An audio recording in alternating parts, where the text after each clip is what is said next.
123130138. Kenalkan, nama saya Zulfaldi, saya dari Prodi Teknik Elektro dengan NIM 123130156. Perkenalkan, nama saya Samuel Bangun dengan NIM 1233008 dari Prodi Teknik Fisika.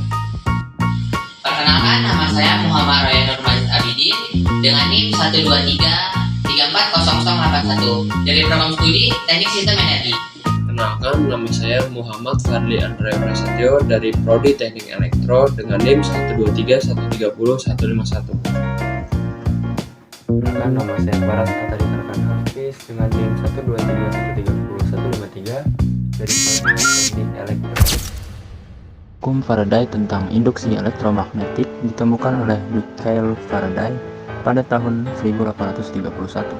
Hukum ini menyatakan bahwa gaya gerak listrik atau GGL induksi yang muncul pada suatu kumparan sebanding dengan laju perubahan fluks magnet yang menembus kumparan tersebut.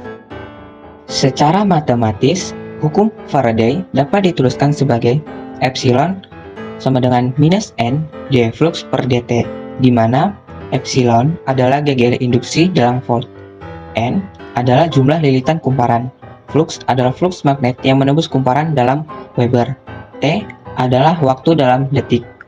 Tanda minus menunjukkan bahwa GGL induksi berlawanan dengan arah perubahan flux magnet.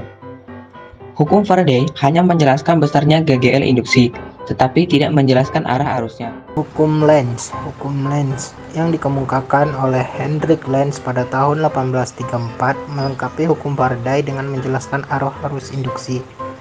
Arah arus induksi yang muncul pada satu kumparan sedemikian rupa sehingga menghasilkan fluks magnet induksi yang berlawanan dengan arah perubahan fluks magnet utama. Dengan kata lain, arah induksi akan selalu berusaha untuk menentang perubahan fluks magnet utama yang menyebabkannya. Berikutnya hubungan antara hukum Faraday dan hukum Lenz. Kedua hukum ini saling berkaitan erat dan saling melengkapi untuk memahami fenomena induksi elektromagnetik secara menyeluruh. Hukum Faraday memberikan dasar untuk memahami apa yang terjadi, yaitu GGL terinduksi akibat perubahan medan magnet. Hukum Lenz juga memberikan aturan untuk bagaimana yang terjadi arah arus induksi untuk melawan perubahan medan magnet.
I'm swimming in everything you said. I'm thinking about jumping in it. Instead, I got you skinny dipping deep inside my head.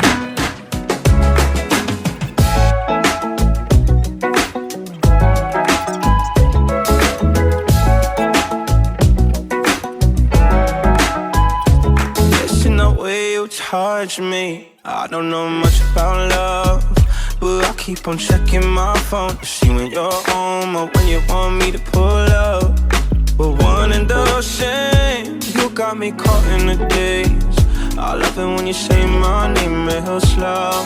All my love is yours. I'm swimming everything you said. I'm thinking about jumping in it. Instead, I got you skinny dipping deep inside my head. I'm swimming everything you said. I'm thinking about jumping in it. Instead, I got you skinny dipping deep inside my head. Cara kerja alatnya adalah batang besi diputar secara cepat yang dimana putaran tersebut akan menggerakkan magnet di dalam pipa. Kemudian gerakan tersebut akan menghasilkan induksi elektromagnetik. Lalu, induksi tersebut akan menghasilkan arus listrik yang bisa kita cek menggunakan multimeter. Setelah dicek arusnya, kemudian ujung-ujung dari tembaga bisa dihubungkan ke rangkaian yang ingin dicoba. Terakhir, aliran arus yang dihasilkan dari induksi elektromagnetik tersebut bisa digunakan untuk menghidupkan lampu kecil atau menggerakkan dinamo yang kemudian memutar kincir yang didekatkan ke kaleng untuk menimbulkan suara. Hasil dari pembuatan alat adalah energi atau arus listrik yang dihasilkan di fenomena industri elektromagnetik tersebut setelah dicek menggunakan multimeter menghasilkan energi yang sangat kecil, sehingga ketika dicoba ke dinamo sebagai bahan percobaan, dinamo tidak dapat berputar dan baling-baling pada dinamo tidak dapat menimbulkan bunyi. Hal ini disebabkan kurang cepatnya memutar batang besi untuk menciptakan induksi dan dipengaruhi juga oleh banyaknya lilitan yang ada. Sehingga ketika dicoba menggunakan baterai, dinamo bisa berputar karena energi listrik dari baterai cukup untuk menggerakkan dinamo kecil tersebut. Kelebihan dan kekurangan. Kelebihan bisa digunakan sebagai bahan pembelajaran untuk membuktikan fenomena induksi elektromagnetik secara sederhana. Kekurangan memerlukan tenaga yang kuat dan cepat untuk bisa memutar batang besi agar induksi elektromagnetik bisa terjadi.